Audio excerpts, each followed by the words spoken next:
د فراه ولایت په ابو ناصر فرحي بندر کې نه ټانکره بې کیفیته تیل بیرته ایران هیواد ته وګرځول شول. د دغه ولایت سټنډرډ ملي ادارې امیر ویلي چې د یادې ادارې د ابو ناصر فرحي بندر کې نه ټانکره بې کیفیته ډیزل چې د یادې ادارې د سټنډرونو سره مطابقت نه درلود بیرته ایران هیواد ته مسترد کړي دي.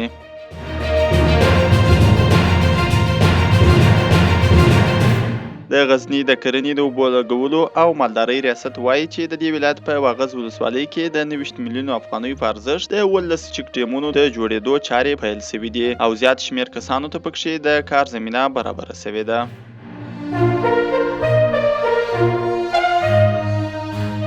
په نورستان ولایت کې د موټر د چپه کېدو له امله 15 کسانو ته مرګ ژوبله اوښتې ده. د نورستان ولایت ځایي چارواکي وایي چې تېره شپه شاوخوا 10 بجې د دې ولایت د نوراګرام ولسوالۍ په لټوا سیمه کې یو ډاټسن موټر چپه شوی دی چې له کبله یو تن مړ شوی او د یوې ښځې په ګډون 4 کسان ټپیان شوي دي.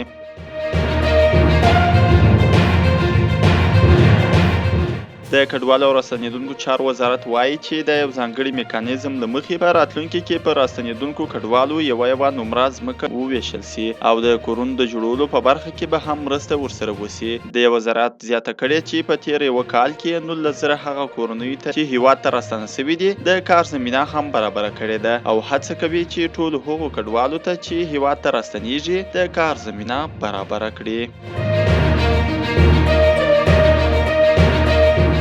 د واګنر سترې امنیتي کمپنۍ مشر فریکویژن په روسیه کې د الوتکې د لوېدو په پیښه کې ووژل شو. روسي چارواکي وایي چې د فریکویژن الوتکه له مسکو څخه د سنت پیټرزبورګ ته روانه وه چې سقوط یې وکړ او پکښې سپاره ټول 10 کسان ووژل شول.